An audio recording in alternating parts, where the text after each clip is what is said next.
Merhabalar efendim. Yeni bir programla yine birlikteyiz. Bu haftaki konuğumuz Abdülaziz Tantik Bey. Hoş geldiniz efendim. Hoş bulduk efendim. Abdülaziz Bey ile özgürlük konusuyla ilgili bir sohbetimiz olacak. Özgürlük denilince tabii bu aslında çetrefilli bir konu ama çok önemli bir konu. Çünkü çokça dillendirilen bir konu. Bu vesileyle bir masaya yatıracağız. Bir paragraf açacağız inşallah yine her zamanki gibi. Umarım bu paragrafımızda yeni ufukların açılmasına vesile olur. Bu konuda en azından bir tartışma unsurunun nasıl oluşacağını göstermesi açısından umut verici olur. Şimdi hemen konumuza girelim isterseniz. Girelim. Abdülaziz Bey. Şimdi özgürlük kelimesi aslında modern dönemlerde daha çok ortaya çıkan, siyasal daha çok, biraz da ekonomik düzenlemelerde, işte kadın erkek eşitliğinde falan, o düzlemlerde ortaya çıkan siyasal, hukuksal ve ekonomik düzlemlerde gelişen bir şey. Ama ne zaman bir özgürlük meselesi günümüzde özellikle gündeme gelse hemen iki tane farklı uç karşı karşıya geliyor ve birbirlerine karşı bir gard alıyorlar çok ciddi bir şekilde. Her iki tarafında kendine ait aslında haklı gerekçeleri de var ama bir taraftan ıskaladıkları nokta da var. Ben soruyu şöyle yönelterek sözü size bırakayım. Şimdi özgürlük dediğimizde insanın her şeyi yapabilme meselesi ortaya çıkınca bu sefer onun insani, İslami olan, yaratıcıya karşı olan, yaratıcının diğer varlıklarla olan ilişkileri açısından, tabiatla olan ilişkilerinde ortaya çıkan bir vurdum duymazlık, bir önemsizlik gibi bir durum ortaya çıkıyor. Yani aşırı özgürlük ifadeleri bu tarafı ıskalıyor gibi oluyor. Belki bilinçlice, belki bilinçsizce. Ama diğer tarafta özgürlük karşıtı söylem ifade ederken yani gerçekten insanların irade biçimini, irade hürriyetini kısıtlar gibi. Yani sanki daha çok onlar da kötüyü örnek alarak aman işte bak özgürlük denirse işte cinsel sapkınlıklar, zihinsel sapkınlıklar, hukuki anlamda çok farklı meseleler, sorunlar gelişebilir diye onlar da ona karşı irade hürriyetini biraz ıskalayan bir tarz ortaya çıkartıyor. Bu ikilem arasında kalan insanlar için neler söyleyebiliriz? Özgürlüğü nasıl tanımlayabiliriz ki bu ikisinin arasında biraz daha itidalli bir yaklaşım söz konusu olsun? Evet. Ya tabii biz Arapça ona hürriyet diyoruz daha çok. Hür, yani her çocuk hür doğar diyor ya, sanırım Hazreti Ömer'e atfen söylenen bir sözdür. Evet. Yani her insan hür olarak doğar anasından. Dolayısıyla siz nasıl onu köleleştirirsiniz anlamında bir sözdü bu. Bu aslında dini parametrelerinde, yani dini düşüncenin en temelini oluşturan bir şeydir. Çünkü hiç kimse bir insanın doğumunda etken bir unsur olarak o ön plana çıkmaz. Yani Allah varlığı yaratırken varlığın kendi arasındaki hiyerarşik yapısı ortadan kalkar. Bu hiyerarşiyi tamamen ortadan kaldırmak anlamında değil de yaratılış bağlamında aslında bütün varlık eşittir. Niye? Çünkü Allah tarafından yaratılmıştır. İnsanın varlıktan farklı yani üstün olarak yaratma, gereğinde yaratma anlamında mı eşittir? Tabii. Yani herkes eşittir. Yani yaratılmışlık bağlamında. Herkesin ilgileri, yetenekleri, yetileri aynıdır anlamında demiyorsunuz. Yaratılmışlık bağlamında, yaratılmışlık bağlamında bütün varlık eşittir. Yani herhangi bir şey yok. Ve bu yaratılmışlığın her varlığa kattığı bir değer, hak vardır. Zaten özgürlük bu hak meselesiyle beraber düşünülmediğinde aslında hep şey kalır, eksik kalır ya da işte zaafa dönüştürür. Şimdi buradan meseleye baktığımız zaman mesela özgürlük Türkçe'de kullanımına bakın, öz anlamındadır. Öz nedir? Bir işin aslı anlamındadır yani. Aslı esası gibi. Aslı esası, yani eğer siz özünüzü gürleştirirseniz zaten başka bir şeye mahal bırakmazsınız. Yani kendi varlığınızı kendiniz doldurursanız bir başka varlığın gelip seni doldurmasına ihtiyaç kalmaz. Çok ilginç bir şey vardır. Mesela şeytanla insan arasındaki ilişki de hani Nas suresini biz bu şekilde hep okuruz ya. O boş bir kalp bulduğunda vesvese yapar. Gelir saldırır yani. Eğer boşsa Yani o işin özü bozsa o vesvese iş görüyor varlıkta. Yani insanda iş görüyor ve onu işte vesveselerle harama, günaha, fıska, fucura neyse yani yönlendiriyor. Ama orası doluysa, yani kalbiniz Allah'la dolmuşsa, dinle, imanla, ahlakla dolmuşsa, yani o zaman şeytan geliyor, dolu olan bir şeye etki edemiyor ve geri dönüyor. Yani bir etkisi olmuyor. Buradaki özgürlüğü belki bu bağlam üzerinde tanımlayabiliriz. Ama asıl söylemek istediğim şey şu. Batı'da özgürlük, kilisenin dogmatik yapısına karşı temellendirilmiş. Temelde de 3 aslında şey var, 3 ayrı unsuru vardır. Bir, bireysel özgürlük dediğimiz bizim kişinin keyfe la yüsel dedikleri, yani dilediği şekilde davranabileceği bir şey, freedom diye, sorumluluk olmaksızın. Freedom diye tanımlanan aslında cinsel özgürlüğü içinde tutan, yani dilediği şekilde davranma özgürlüğünü kazanan. İkincisi liberte dediğimiz belki daha çok ekonomik ve siyasal özgürlükle çok ilişkisi olan bir espasyon diye farklı bir kavramsallaştırma var. O da daha çok teolojik anlamda insan aklının kendi kendine yeterli oluşunu ifade eden, yani vahye karşı, Allah'ın gönderdiği bilgiye karşı aklın aslında kendi kendine yeterliliğini savunan bir başka bakış açısı olarak düşünebiliriz. Bu 3 çerçeve de aslında Batı'da ortaya çıkarken, yani özgürlük meselesi tartışılırken bir mutlakçılık vardır ve bu mutlakçılığa bir reddiye olarak ön plana çıkar. Doğu'da özellikle işte diyelim ki... Mutlakçılıktan kasıt da kilisedir dediniz değil mi? Tabii kilise. Yani kilisenin tabii, dayatmış kilisenin olduğu bir mutlakçılığı şey var. Tabii. O zaman aslında kilise de zaten başlı başına sorgulanması gereken bir hadise ise kilisenin yani zaten, pozisyonu. Dolayısıyla özgürlük ifadelerini sunan insanların o kilise karşıtlığını ıskalamamak gerekir. Onu dikkate almak gerekir. Onu unutmamak lazım. Yani kilise karşıtlığını dikkate almadan aslında o kavramsallaştırmayı doğru anlamak şey değil. Ama şöyle bir şey var. Yani Batı özgürlüğü tartışmaya başladığında önce kiliseye karşı, kilisenin dogmatik düşünüş biçimine karşı ve ilk Rönesans dediğimiz, bizim aslında hümanizma dediğimiz şey kilisenin dogmatizmine karşı çıkarken aslında dini de ıskalamıyor. Yani dini kabul ediyor.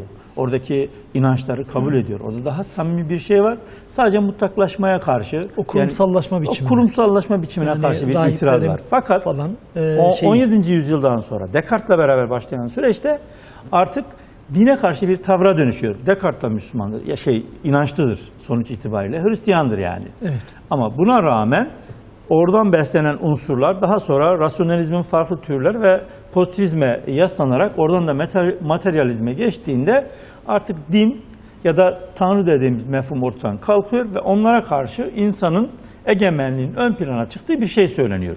Şimdi bu bir özgürlük biçimi. Bizdeki tartışmalarda da aslında bu Türkiye'deki mevcut tartışmalarda da solla ya da liberallerle yapılan tartışmalarda da aslında tam da tartışma alanını besleyen unsurun bu olduğunu göz ardı etmeden konuşmaya başlarsak bazı şeyleri konuşma imkanımız olabilir. Karışır. Fakat tam bir de karşı tarafı da var.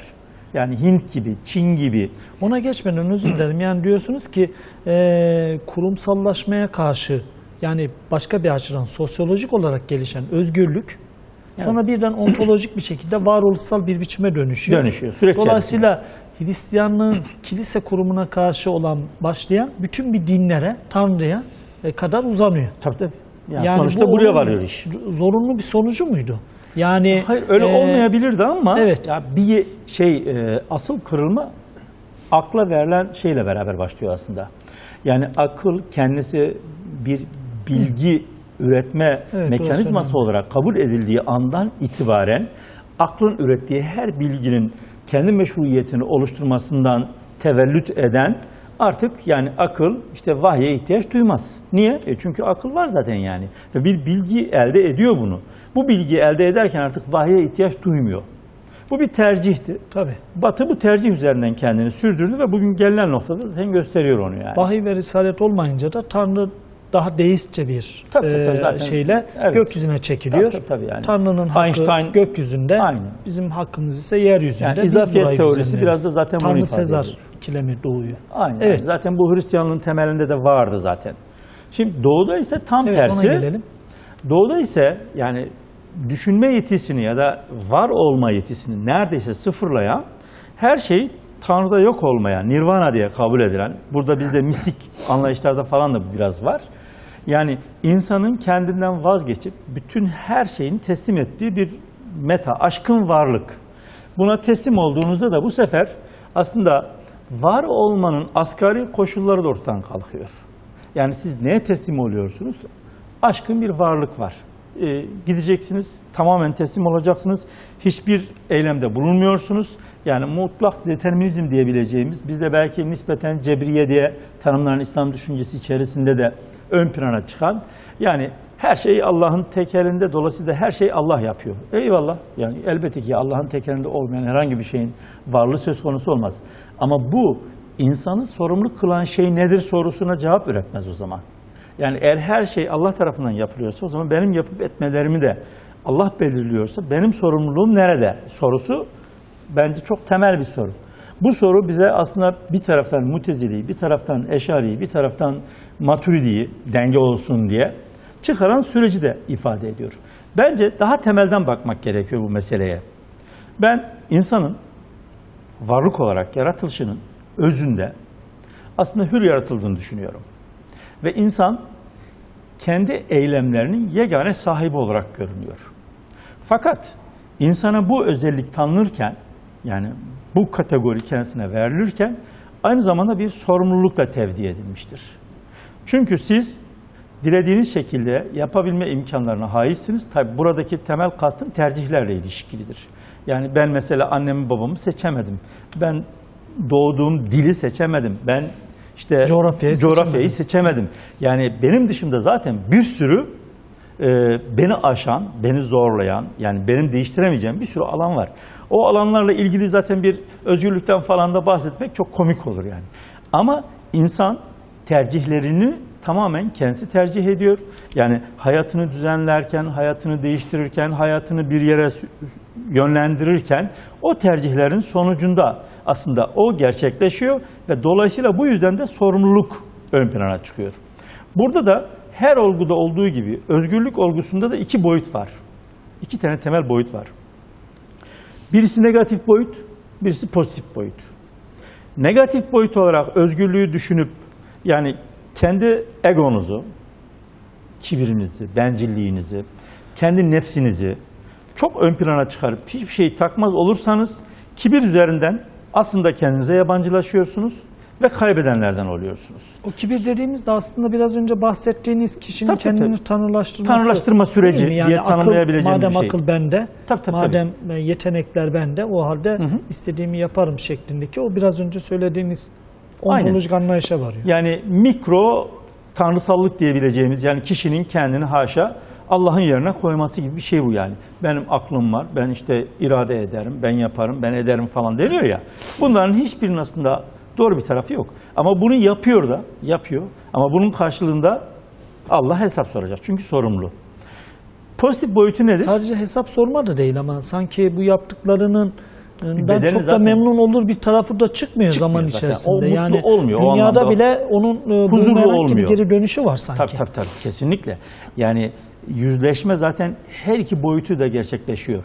Yani hangi tercihte bulunursak bulunalım, yaptığımız tercihin sonucunu hem bu dünyada hem öbür dünyada ödeyeceğiz zaten. Yani bunun bir şeyi yok. Kaçar göçeri falan yok yani. Tabii hani bu anlamda bir özgürlükten bahsetmiyoruz zaten. Anladım. Hani bu inanç boyutuna gelen insanlar için öbür dünya ve orada hesap verme olur da fakat öbür dünyaya zaten inanmıyorsa o insana aslında şunu da sanki deklare etmek gerekir. Bu dünyada da bu tarz eylemlerin hesabı bir şekilde geri dönecek gibi. Zaten dönüyor bir tarz. Yani bunu örneklerini görüyoruz. Evet. Yani Firavun'da görüyorsun, Nemrut'ta görüyorsun. Evet.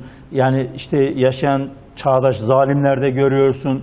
Yani en büyük güçlük benim zannediyor. Gezdiğiniz yerlere bakın. Yalancıların sonu ne oldu? İşte zulmedenlerin sonu ne oldu diye o gezip gördüğünüz yerlerde yani diye Hitler'de, bir ibret vesikası Hitler'de görüyorsunuz, Mussolini'de görüyorsunuz. Sovyetler Birliği'nin çöküşünde görüyorsunuz, Çin'in çöküşünde görüyorsunuz. Yani bunlar dünya mutlak rejimler değil mi yani? Mutlakiyetçi rejimlerdi bunlar.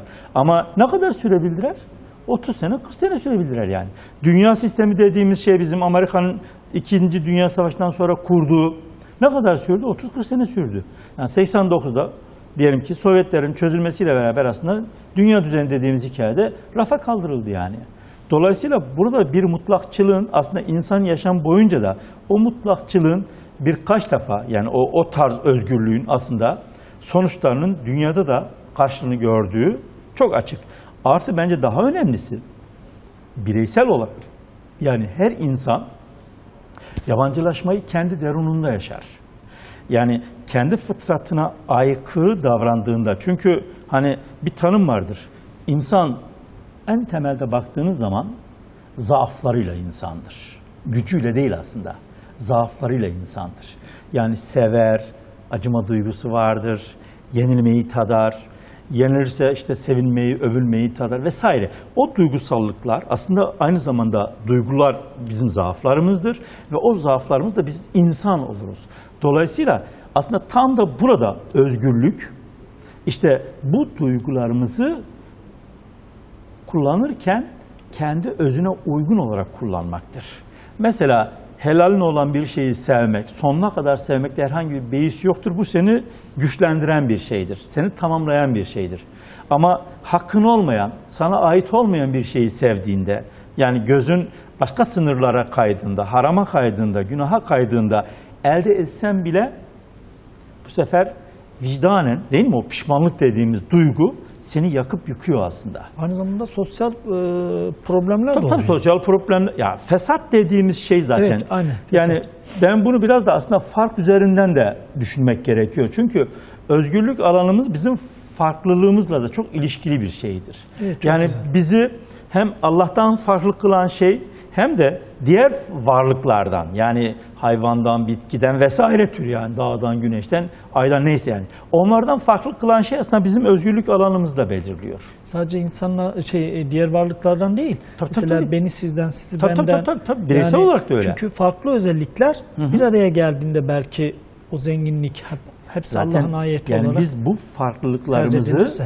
kavradığımızda kendi karakterimizi ve kişiliğimizi kazanmış oluruz. Evet, kendi aynen. karakterimizi kazandığımızda karakterimizin neye ihtiyaç olup neye fazlası olduğu yani neresi güçlü neresi zayıf olduğunu fark ederiz ve bu fark etmek aslında bende zayıf olan sende güçlü olandan destek alır. Senin zayıf olduğun tarafı benim güçlü tarafım destek verir ve böylece bir fazlın şeyi gibi aslında birbirini tamamlayan unsurlara dönüşür. İşte bu da özgürlüğü besleyen bir şeydir. Burada özgürlük bir şeyi tamamen yok saymak, yok olmak anlamında değil. Tam tersi belki kendi özgür irademizle teslim olduğumuzda da aslında güven ve huzur bulacağımız bir şeydir. Mesela bebeğin kendi annesinin şefkatini, merhametini hissettiğinde duyduğu huzur gibidir. Yani eğer biz aşkın bir varlığa, tabii biz burada Müslüman olarak Allah'a yöneldiğimizde ve ona teslim olduğumuzda o teslimiyet bizim özgürlüğümüzü ortadan kaldırır mı? Hayır. Niye? Çünkü ben zaten tercih ediyorum. Büyük bir güce, beni yaratan bir güce, muazzam bir varlığa ben ne yapıyorum? Teslim oluyorum ve böylece aslında o teslimiyetle kendi varlığımı güçlendiriyorum. Bir başka güçten feyz alarak, işte nasiplenerek vesaire türü. O zaman ne oluyor? Aslında bu benim özgürlüğümü ortadan kaldırmaz. Bu bizim hiyerarşi dediğimiz şey. Mesela özgürlükle nasıl bağdaştırılabilir? Yani ağabeyiniz var, işte babanız var, dayınız var, amcanız var. İşte bir toplulukla berabersiniz, topluluğun büyükleri var. Ya benim bunlara itaat etmem ya da onlara saygı göstermem benim özgürlüğümü ortadan kaldırır mı? Değil mi? Aslında çok temel tartışma alanlarından bir tanesi. Ya bir insanın itaat etmesi onun özgürlüğünü ortadan kaldırmaz ki. Sadece itaatin neye olduğu önemlidir. Evet. Yani eğer siz vicdanen rahat olduğunuz, inandığınız bir değerin, bir salih amelin ortaya çıkacağına inanıyorsanız ve ona bir teslimiyet, bir güven gösteriyorsanız o sizin özgürlüğünüzün bir parçası oluyor aslında. O teslimiyet özgürlüğünüzün garantisi. O iman, o güven aslında özgürlüğünüzü güçlendiren bir şeye dönüşüyor. O sizi yok etmez. Tam tersi özgürlüğünüzü ortadan kaldırmaz. Burada temel şey iradi olarak tavır almaktır. Mesela şöyle bir tartışma var ya, özgürlükle ilişkili olarak. Ya biz geleneğe hep tabi mi olacağız yani? İşte gelenekten geleni olduğu gibi kabul edersek nasıl yapacağız falan gibi bir eleştiri söz konusu oluyor. Ya geleneğin her boyutuna zaten teslim olmak gibi bir mümkünlük yok. Yani biz 600 sene geriye gittiğimizde, 1000 sene geriye gittiğimizde, 1400 sene geriye gittiğimizde o dönemin sosyolojik şartlarını, coğrafi şartlarını değil mi? Yani Evet. psikolojik şartlarını buraya nasıl taşıyabiliriz ki? Bu mümkün olmaz zaten yani. Peki oradan buraya taşıyacağımız şey yok mu? Var. Yani insan Adem Aleyhisselam'dan son insana kadar aslında ortak özelliklere sahiptirler. Yani korkuları da, yeisleri de, hüzünleri de, sevinçleri de ortaktır. Etkilenim farklılıklar, yani etkilenim şeyleri ara ara dönemsel olarak farklılaşsa bile yani duygulanım aynıdır. Dolayısıyla bizim oradan alacağımız şey o duygunun disipline olmasıdır. O duygunun belli bir şekilde törpülenebilmesidir. Yani şey altına, egemenlik altına alınabilmesidir. Ya da o duygunun coşturulabilmesidir. Yani şimdi teslimiyetten bahsediyoruz. İki tür teslimiyetten bahsedebiliriz değil mi? Bir insan kendi arzularının, nefsinin, tutkularının teslimi olur. O zaman bambaşka bir varlığa dönür. Kişi değerin, salih amelin, imanın, inancın teslimiyetini gösterir. Orada da gerçekten ideal bir prototip olarak ön plana çıkabilir. Yani bu şey için de geçerli. Mesela hani genelde sorulur. Ya bu dışarıdaki insanlar, yani diyelim ki iman etmemiş, Müslüman olmayan insanlar nasıl böyle güzel davranışlar ortaya koyuyor? Ya onu mutlu ediyor, huzurlu ediyor yani. İnsana yardım etmek, bir insanın ihtiyacını görmek, bir insan düşerken onu kaldırabilmek, haksızlığa uğradığında yanında durmak, değil mi? Ya Evet. bunlar insani ve temel değerlerdir yani. Bunu Allah için yaparsanız size ayrıca salih amel, yani hasene işleniyor. Ama bunu diyelim ki Müslüman değilsiniz ya da karşılaşmadınız, Müslüman olamadınız. Ama bunları yapıyorsunuz. Bu size aslında bu sefer dönüyor, vicdanınız rahatlıyor. Belki Huzurlu o oluyorsunuz vesileyle yani. imana kapı açılıyor. Ya da tabii Allah zaten fırsatlar veriyor ona. Tabii. O vesileyle de iman eder belki. Bu ayrı bir şey. O onunla artık Allah arasındaki şey. Yani o imtihanını verirse iman da edebilir. O Ama zaman sonuçta sizin- diyelim ki iman etmese bile varsayalım. Yaptığı şey kendi vicdanını rahatlatıyor yani. Ya bu çok iyi bir şey mi? Ya iman etmekle ölçüldüğünde evet, yani iman etmek daha olumlu bir şey. Ama insanın vicdanen rahat olması da bence iman etmenin imkanlarını oluşturan ya da zorlayan bir şeydir yani.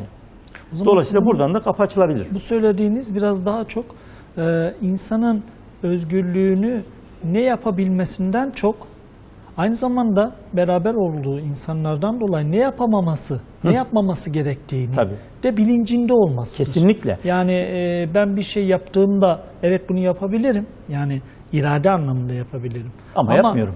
Bunu yapmıyorum. Demek de bir özgürlük olmalı. Ki bu da Kesinlikle. bu teslimiyete Hep getiriyor bu sana. unutuluyor. Yani oradaki şey ıskalanan şey bu oluyor. Kesinlikle. Yani şimdi siz yani diyelim ki bir hırsızlık var, bir mal var alacaksınız. Alabilirsiniz. Bütün şartlar müsait. Almıyorsunuz. Özgürsünüz. Alabilirsiniz yani. Ama almıyorsunuz. Niye? Haram diyorsunuz. Yasak. Allah yasak koymuş. Ya da işte diyelim ki bir Yani ama başka o şey sanki yapabilirsiniz. özgürlük değil gibi anlıyor. Halbuki almamak Hayır, da bir özgürlüktür. Tabii işte zaten tam. Değil yani mi? hayır demek de bir özgürlük. Evet, hayır demek de bir özgürlük. Oradaki unsuru. tam Yani aslında sizin o işin, teslimiyet. işin temeline geliyor.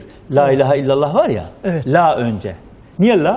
Çünkü tanrısallık kisvesine bürünmüş, sahte ilah olma. Her şeyden hani azad olma. şey yapmış, insanlara önce hayır diyorsun ya da güçlere, varlıklara neyse yani. Onlara hayır diyorsunuz. Bütün o sahtelikleri reddediyorsunuz, la diyorsunuz, sonra illallah diyorsunuz. Allah'a teslim oluyorsunuz. Onu kabul ediyorsunuz. Buradaki teslimiyet de özgürlüktür. Aslında buradaki hayır demek de özgürlüktür. Yani insanın tercihidir sonuç itibariyle. Evet. Ve biz biliyoruz ki la demeden illallah olmuyor. Yani hayır demeden salih amel ortaya çıkmaz. Yani siz harama, günaha, fıska, fucura, fahşaya, münkere, bağıya hayır diyeceksiniz ki oradaki o eylem alanına girmeden kendinizi koruyacaksınız ki özgür olduğunuzu bilelim biz. Aynı şekilde Özgürlük illallah dememek de sanki hayır demenin çok bir esprisini doğurmuyor. Tabii. Yani çünkü orada aynı zamanda kişinin kendisinin neye matuf olduğunu, neyle kuşatıldığının farkına varmasıyla alakalı bir şey. Kesinlikle. Yani orada zaten Yoksa illallah'a her şeye hayır demek Hayır, zaten, bizi bir boşlukta tutacak gibi. Şimdi zaten özgürlük dediğimiz şey biraz bilgiyle de alakalıdır. Yani sorumluluk alanıyla alakalıdır. Çünkü bizim özgürlüğümüz sorumluluk alanımızla sınırlandırılmıştır. Sorumlu olmadığımız bir alanda zaten özgür olmadığımızı da biliyoruz. O yüzden hiç kimse anne ve babasından dolayı hesaba çekilmeyecek. Yani senin annen niye bu? Ya da içinde olduğu coğrafyadan dolayı hesaba çekilmeyecek. Ya da konuştuğu dilden dolayı hesaba çekilmeyecek, değil mi? Evet. Ama o kendisine verilen ömrü nerede harcadığından hesaba çekilecek. Hangi işi yaptığından dolayı hesaba çekilecek. Hangi bilgiyi öğrendiğinden dolayı hesaba çekilecek. İşte ne yapıp ne etmediğinden dolayı hesaba çekilecek. İyi ile kötünün arasını tefrik edip etmemesinden hesaba çekilecek. İyiden yana mı, kötüden yana mı tavır koyduğundan hesaba çekilecek. Tam da özgürlük aslında bizzat insanın varoluşsal zeminidir. O yüzden zaten sorumludur. Bir başka varlığı böyle düşünemeyiz biz. Yani güneş bu anlamda özgür değildir.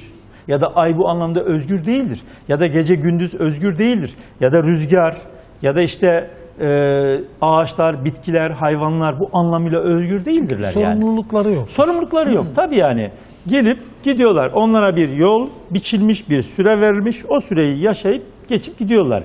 O yüzden hani ayet meşhurdur. Bütün varlığa seslenir Allah. Bana doğru gelin, teslim olun der. Bütün varlık biz teslim olduk der. Eyvallah. İsterseniz bunu kısa bir ara verelim. Olur. Aradan sonra tekrar devam edelim. Bu sefer de bu özgürlük karşıtı söylemler üzerinde biraz duralım. Olur. Yani özgürlüğe atıf yapan insanların açmazlarını biraz konuştuk. Nasıl olabileceği hususunda. Biraz da karşıtlar üzerinden o sıkıntıları konuşmuş olalım. Tamam. Evet efendim, Abdülaziz Tantik Bey ile özgürlük konusunda bir sohbet gerçekleştiriyoruz. Kısa bir ara veriyoruz. Aradan sonra tekrar beraber olmak dileğiyle. Evet efendim, tekrar merhabalar. Abdülaziz Tantik Bey ile özgürlük konusunu konuşuyorduk. Yeni açanlar için veya unutanlar için hatırlatmış olalım. Şimdi özgürlük konusunu ilk yarıda konuştuğumuzda daha çok özgürlüğe atıf yapan, vurgu yapan insanların bu husustaki açmazlarından bahsetmiştik. Yani mesela teslimiyet olmamalı.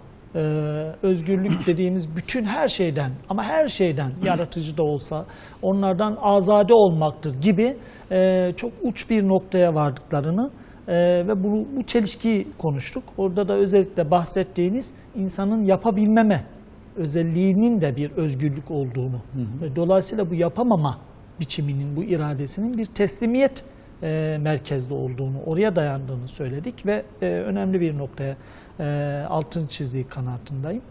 Şimdi bu sefer bir karşıt söylem üzerinden tekrar gidelim. Özgürlüğe genellikle atıf yapan insanlar da hemen böyle işte modern dünyanın o sapkın özgürlük anlayışlarını göz önüne alarak hemen bizde de bir aman özgürlükten bahsetmeyin, aman özgürlük yok, öyle bir şey yok, hayır biz Müslümanız, teslimiz falan gibi. Tabii kendi içerisinde önemli savunma mekanizmaları oluşuyor ama başka açıdan da bu dünyanın söylemlerine biraz hem uzak kalıyor hem de başka bir açıdan kendi irade biçimimizi biraz görmemezliğe sebebiyet veriyor. O açıdan baktığımızda bu özgürlük karşıtı söylemler neden hep bu Batı tandanslı sapkın özgürlükler göz önüne alarak kendi irade özgürlüğümüzü biraz kısıtlar gibi oluyor? Yani buradaki savunmacı mekanizma nedir? Biraz isterseniz onun üzerinde durun. Buyurun. Ya şimdi savunmacı mekanizmanın temelinde şu var. Aslında Doğu dediğimiz şey biraz duygusal topluluklardır. Ağırlıklı olarak asabiyenin ön planda olduğu bir şeydir. Biz aslında temelde peygamber ve arkadaşlarına, yani sahabelere baktığımız zaman motamot bir itaatten ya da motamot bir şeyden bahsedemeyiz. Mesela ilk Mekki döneme baktığımız zaman insanlar hep kendi yani kendi reyleriyle baş başa kalmışlardır ve kendi tercihlerini kendisinde bulunmuştur. Diyelim ki Yasir ailesi değil mi? İşkence altında. Peygamber oradan geçerken onlara ne diyor? Sabredin diyor. Size cenneti vaat ediyorum. Ama bu dünya ile ilgili herhangi bir şey vaat etmiyor. Yani sizi kurtaracağım demiyor, yardımcı olacağım demiyor, işkencenizi azaltacağım demiyor. Sadece sabredin diyor. Ve bunun karşılığında da Allah size cenneti verecek diyor. Ve orada o insan kendi tercihiyle sabrediyor. Aynı ailenin oğluna bakıyorsunuz mesela, tercih farklılığı itibariyle zorluyor. ve kalbi mutmain olmasa da yani müşriklerin istediklerini söylüyor ve kurtarıyor kendisini. Evet. Sonra peygambere gidiyor. Peygamber diyor ki bunu söylerken diyor kalbin de tasdik etti mi? Hayır ya Resulullah diyor. O zaman sorun yok diyor. Bakın iki aile anne babayla çocuk arasındaki fark. Yine benzer bir şeyi mesela Musab'da görüyoruz. Annesi yanlış hatırlamıyorsam değil mi? Annesi ona şey koyuyor. Yani vazgeçmezsen diyor. Evet. Ben Ölüm orucu. işte seni hakkımı helal etmeyeceğim işte Aynı zamanda tavır ölüm koyuyor. orucuna giriyor. Şey yapıyor yani ben işte şey yapacağım diyor Evet. falan. Karşı karşıya kaldığı şey aslında anneyle karşı karşıya geliyor değil mi yani? Anne Ama, ve iman. Evet, Evet. orada bir tercihte bulunuyor ve burada herhangi bir şey söz konusu değil.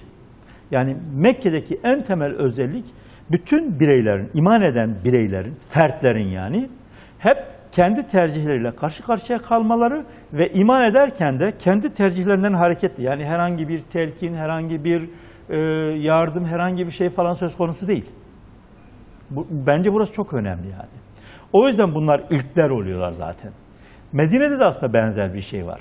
Yani bir karar alınacağı zaman toplanıyor herkes ve o karara ortak olarak katılımda bulunuyorlar. Birisi bir şey yapacağı zaman kendisi istiyor, üstleniyor. Hatta mesela Abdurrahman bin Avf olayında var sanırım bir yardım toplanıyor. İşte Hazreti Ebubekir %100 bütün malını getiriyor, Hazreti Ömer %50'sini getiriyor. Bir çok güzel bir şey varmış, bahçe, hurma bahçesi. Onu vermek istiyor.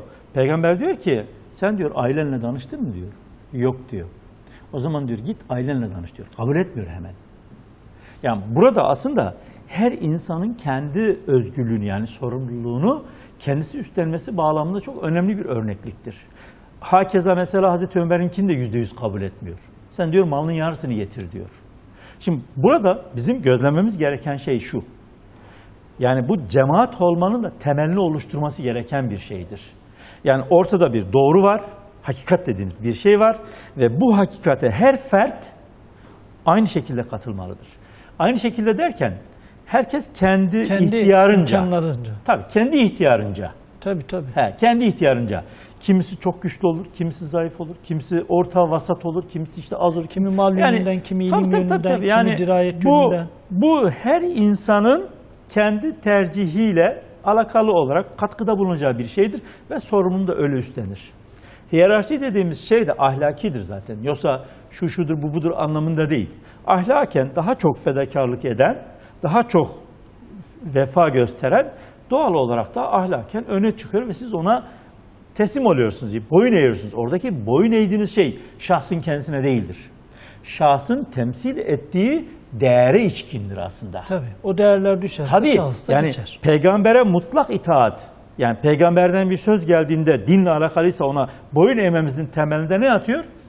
Allah ona bildirdiği için yani o artık Allah tarafından bir elçi olarak bize gönderilmiş. Dolayısıyla bizim peygambere itaatımız Allah'a itaattır. Nitekim bunu ayırmamak gerekiyor. Peygamber ölür ya da öldürülürse ökçesinin üzerine geriye mi döneceksiniz? Geriye mi döneceksiniz diyor yani. Dolayısıyla bu çerçeveye baktığımız zaman burada özgürlük dediğimiz şey insanın olmazsa olmaz temel özelliğidir. Ve bu insanın sahici olmasını beraberinde getirir. Mesela geleneksel olarak tevarüz ettiğinde bir örnek verelim. Namaz örneğini verelim. En rahat herkesin anlayabileceği bir örnek. Namazda bakıyorsunuz mesela Maun suresinde değil mi? Maun suresi Mekke'de indirilmiş tevhidi en iyi anlatan metinlerden bir tanesi benim açımdan. Yani o dini yalanlayanları gördün mü sen diyor. Bir yetimi sevmiyor, yetime yardım etmiyor. Bir miskin kendisinden yardım isteyene vermiyor. Ondan haz da almıyor.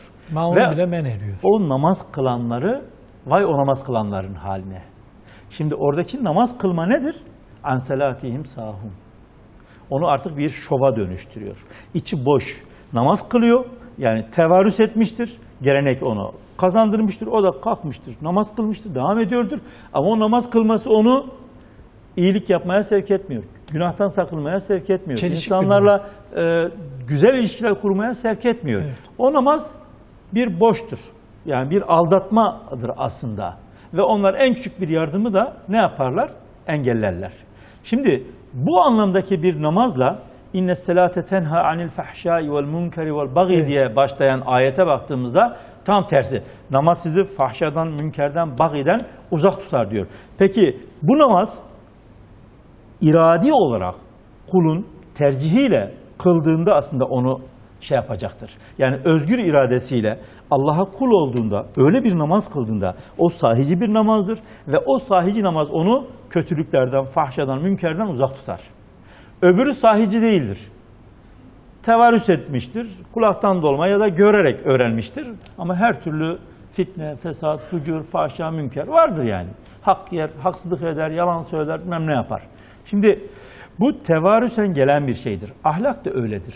Tevarüs ederek geldiğinde aslında içi boştur, zayıftır, sahici olamaz yani.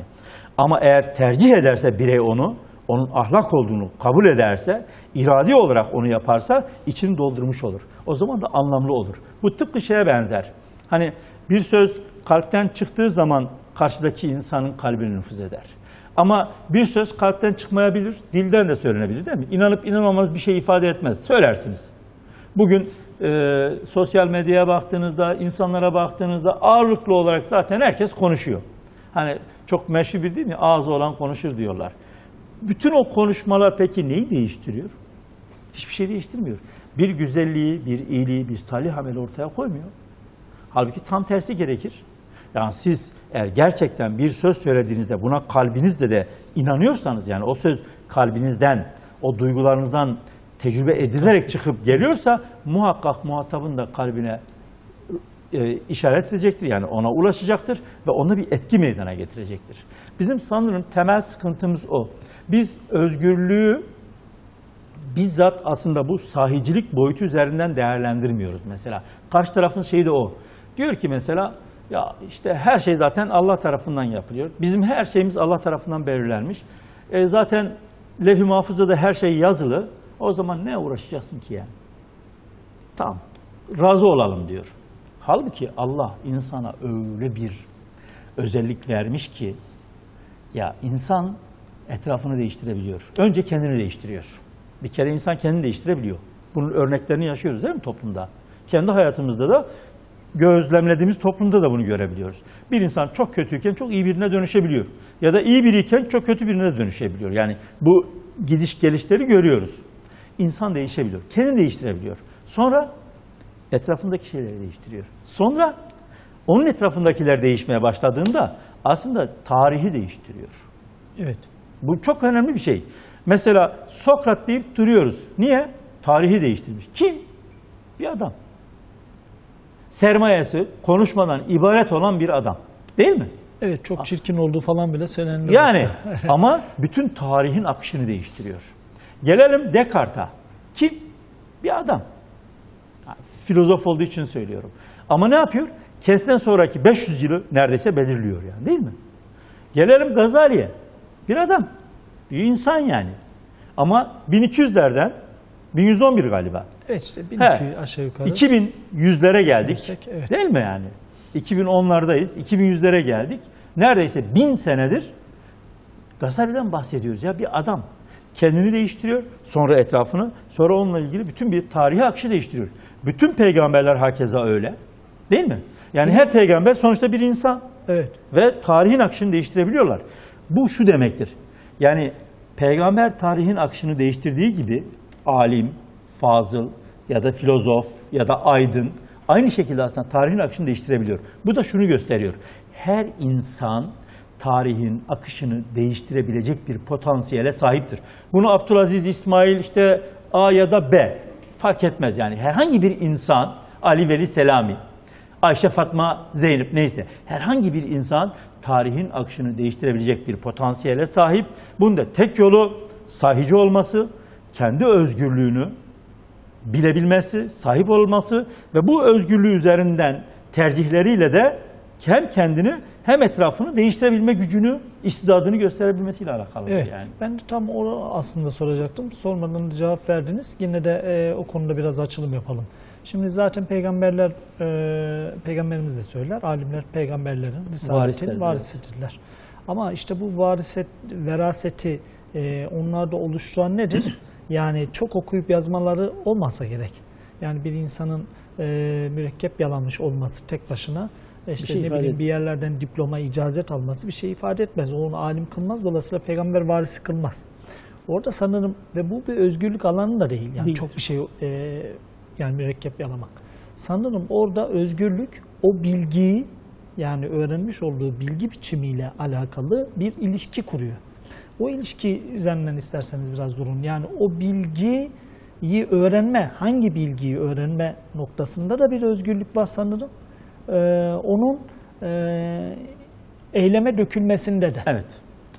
Bence çok temel kavram da bu zaten. Yani asıl mesele, üzerine durulması gereken temel mesele bu. Baştan girerken fark üzerinden başlamıştık değil mi? Yani evet. Fark bizi aslında kendi kimliğimizi oluştururken diğerlerinden farklı olduğumuz tarafları ortaya çıkarırız ve kendi kimliğimizi, kişiliğimizi, karakterimizi oluştururuz demiştik. Şimdi bu farkın aynı zamanda insanda oluşturduğu bir şuur vardır.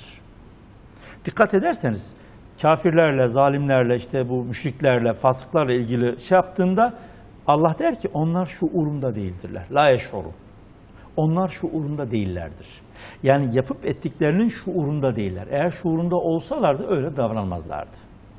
Bazen de diyor ki onları ahmaklıkları üzere ömür boyu kalsınlar yani. Çünkü o yapıp ettikleri şey onların ahmaklıklarını çoğaltan bir şeydir. Ya da işte şeydeki gibi mesela hatamallahu ala kulubihim ve ala sem'ihim ve ala ebsarihim gışavehte olduğu gibi yani. Onların kalpleri mühürlenir, gözleri bağlanır, basiretleri bağlanır aslında. Evet, kulakları tabii. Hakikate kapalı olur. Bunlar hiçbir şey yapmadan mı olur? Yani hiçbir şey yapmamış adam gelip kalbi mi mühürleniyor? Hayır. Tam tersi kötülüğü kendi karakteri haline dönüştürdüğü için. Tersinden aslında kötülük üzerine bir şuur sahibi olduğu içindir. İşte onun özgürlük alanıdır aslında. O kötülüğü şuur seviyesinde kavrayıp eylemini de onun üzerine kurduğunda artık onun esiri haline geliyor. Yani etrafı bağlanıyor. O zaman kalbi mühürleniyor. Evet. Şimdi mesela yani ideolojik eylemini aslında Allah mühürleyerek işte siz busunuz diye yani sadece aslında sonucu bir şey bildiriyor aslında. Yani bize durumunu onaylamış oluyor. Bize sonucu bildiriyor. Evet. Onaylama var. Tıpkı şey gibi mesela katı ideolojik tutum gibi. Yani şimdi bir şeye inanıp onu katileştirdiğiniz zaman artık gözünüz başka bir şey görmüyor değil mi? Onları değerlendirmiyorsunuz bile yani. Hesap dışı tutuyorsunuz. O zaman ne oluyor? Basiretiniz bağlanıyor. Çünkü kör olmuşsunuz siz zaten yani. Gördüğünüz şey artık onun dışındaki her şeyi yok ediyor. Hakikat de öyledir. Kulağın işitmemesi de aslında aynı bağlamdadır. Şimdi burada bilgi ile eylem arasında bir ara kategori vardır. Bilginin eyleme sahih bir şekilde dönüşebilmesi için şuur dediğimiz bir şey gerçekleşmesi lazım. Şuur olması lazım yani. İşte bu şuur bir boyutuyla şiardan meydana gelir.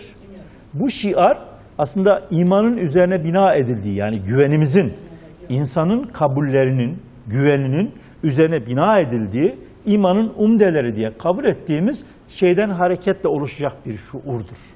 Ve biz bu bilgiyi alıyoruz, bu şuurun imbiğinden geçirerek eyleme dönüştürdüğümüzde, bir filtre görevi görüyor sanki. Tabii. Eyleme dönüştürdüğümüzde işte o eylem anlamlı hale geliyor.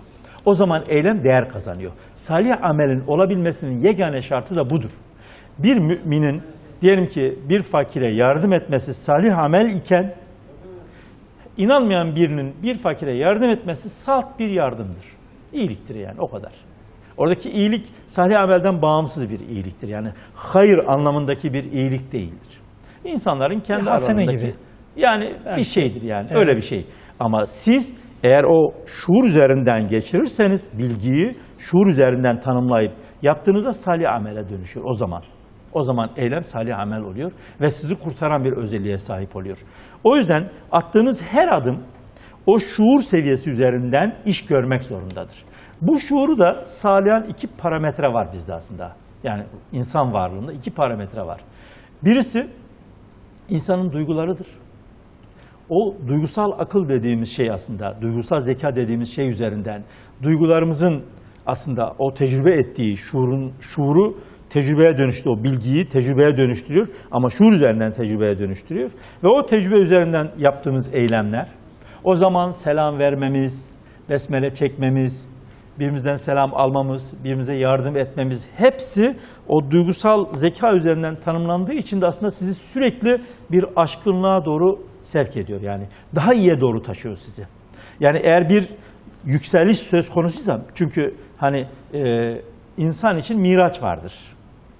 Biz miraç halindeyiz. Yani sürekli yükseliriz. Allah'a doğru yükseliriz. Bu Allah'a doğru yükselmek aslında salih amelle sürekli bezenmek anlamındadır.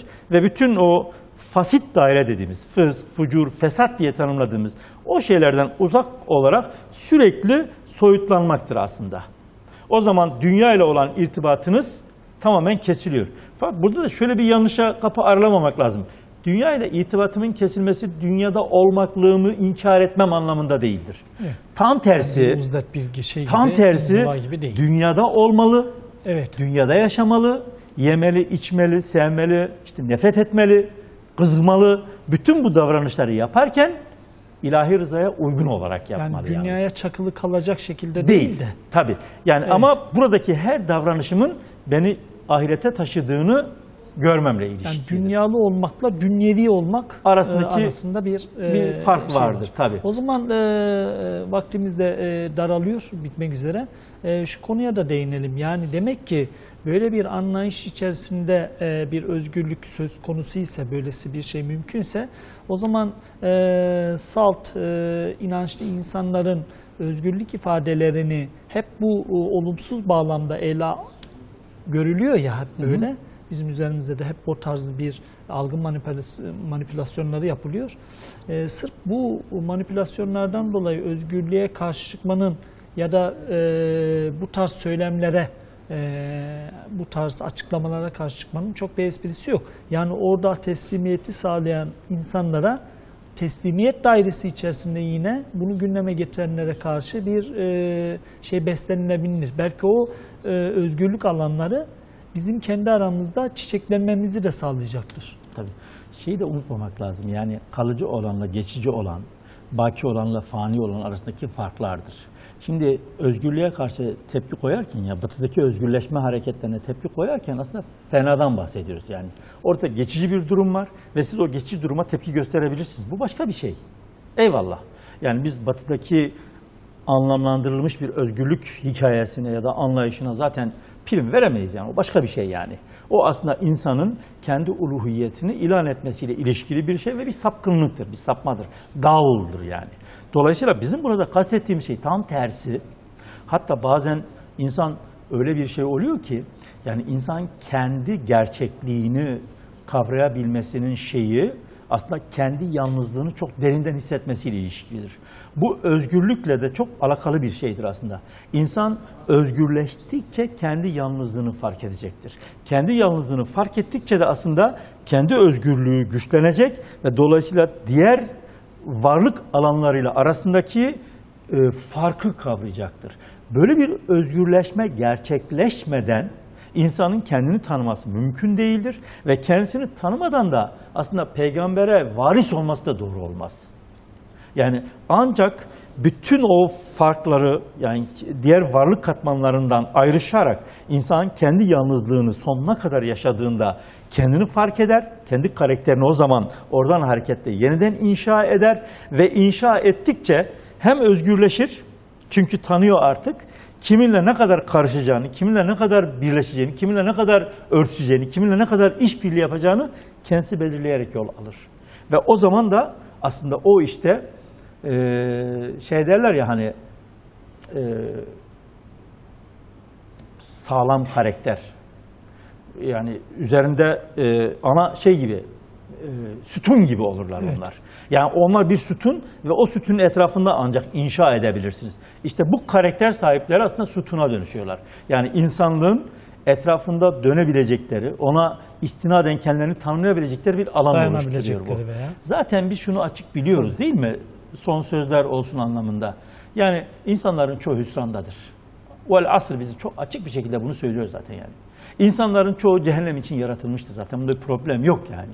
Evet, insanların çoğu fısk, fesat, fucur üzere olacak. Tabii yaratılmıştır derken Allah onları ateşe şey anlamında. Tabii yani kendileri tercihleriyle o noktayı yani sonuçlandırdıkları için. Onların evet durumunu betimlemek anlamında. Betimlemek anlamındadır. Evet. Ama insan şahsiyet sahibidir, sorumludur ve özgürleştikçe kendini fark ettikçe aslında bütün o açıkları da kapatabilecek bir özelliğe sahiptir. O zaman Abdülaziz Bey şöyle bir denklem oluşturabilir miyiz?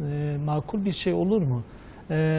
Vahiy dışında, kitap dışında, yaratıcı dışında bir özgürlük söylemlerine karşı ne yapılmaması gerektiğine dair bir özgürlük söylemi getirebilecekken biz Müslümanlar tarafından, yani onlara karşı ne yapmamamız gerektiği, ne yapmadığımızın da bir özgürlük olduğunu anlatan tabii. bir şey gerekirken Kesinlikle.